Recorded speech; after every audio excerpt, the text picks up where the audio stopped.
Hello everyone and welcome to another Project Cars Online video. I'm jumping straight into the race this time with the replay footage, as you can see here, so you can see what's going on. I started in second place, but I dropped down into third straight away off this line because I didn't get a very good start.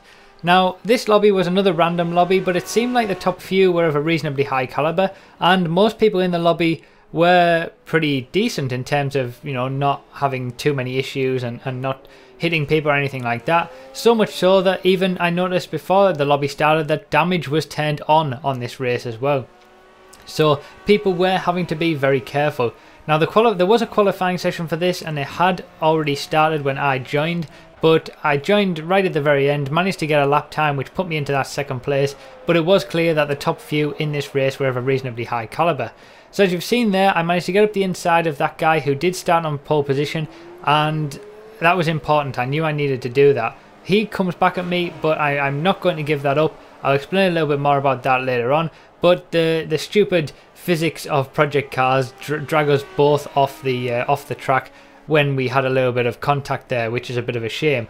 But yeah, so at the moment I'm still in third place, and the guy who was in pole position, who got obviously the best lap time in the qualifying, is behind me. At this point I make a really all-out balls to the wall move really to get up into second there, and I needed to do that. That was something that I absolutely definitely needed to do to stand any chance of having a good race. So we're going to go back and watch the start from my perspective. Again, this is going to be some more replay footage, so you're not going to see any of the normal stuff that you see on an online race when you've got, you know, lap counters or anything like that. This is a 7-lap race, so because the laps are, you know, around 2 minutes long, this was a pretty long race, and it did seem like it was a reasonably well organised lobby and people who actually wanted to race and didn't just want to knock into you all the time. So if you look at the guy in pole position, he ends up getting a bit of an issue with a bit too much wheel spin coming off that corner, which is quite easy to do if you're not using traction control. Another sign that this is a reasonably high level lobby, and I take that opportunity to get up the inside as you saw on the replay footage. Now he comes back on the inside of me there, which is fair enough, but I know that I need to stay in front of this guy because he was in pole position. He did have the quickest lap in the qualifying. I want to make sure I try to stay ahead of him, so I be very aggressive there and go up the inside. That would have been okay under normal circumstances, but because Project Cars decides to throw you both off the track if there's any slight bit of contact, it dragged us, you know, both off there. That's why we ended up off the track. Now I get a better run out of cops here and get a much better corner exit, and this is where I really go for this move. You know, I figure this is the time that I've got to do it. I've got the run going into the Maggots-Beckett complex here, and I've got to get that move done. It was quite intense at the time because, you know, I was aware that damage was on and this is some high speed stuff, but yeah, I was really happy to get that, and I really did need to do it because that puts another car in between myself and the guy who was on pole position. As it turns out, the guy who was on pole position does have a little bit more trouble getting past that car that I've just passed, and that gives me a bit of a gap to sort of focus on the guy who's in the lead. So the guy who is in the lead qualified in third place, so at this point I'm thinking this isn't too bad, you know, I've probably got the pace on this guy to start catching and see if I can make a pass. But both of us get much better lap times in the race than we did in the qualifying, whereas the guy who qualified on pole sort of didn't really improve his lap time very much. So it was clear that probably both of us were not really accustomed to the car on this track, which was the case certainly for me. So we were learning as we were going. Now, as you can see, I've managed to catch up to this guy coming around this this complex, and we're coming into the first part of the race, which is the same area where I got the overtake done on the guy who was in pole position on the last lap. I get a better exit, a better corner exit out of there, and I get the run going down the main straight. That allows me to get up the inside here and get up on the brakes. Still not done quite yet though, because I have to get it stopped, and he comes back around the outside. I make sure to give him space, you know, I'm not going to crowd him out, especially with damage on, and I go all the way around the outside and get the better exit on the outside of the corner, which allows me to secure that first place. So I was really happy about that as well, you know. It was a pretty intense first 1.5 laps where I'd gone back down the grid after qualifying in second and managed to fight my way back up into the lead. Now this was actually one of the first times that I'd been really leading a race on Project Cars. So I never really had the chance to have a win at all. When I first got the game, you know, I might have raced against 1 or 2 people and got a win that way on my record, but it wasn't really a proper win, a proper victory in a race. So that's what this is on the line at the moment. You know, I'm trying to get that victory that I don't have yet, and basically to show to myself that I'm able to be on the pace to, you know, do well on this game, which, you know, I always think that I can, but it just takes a bit of time to get into it, as I was saying in the previous video.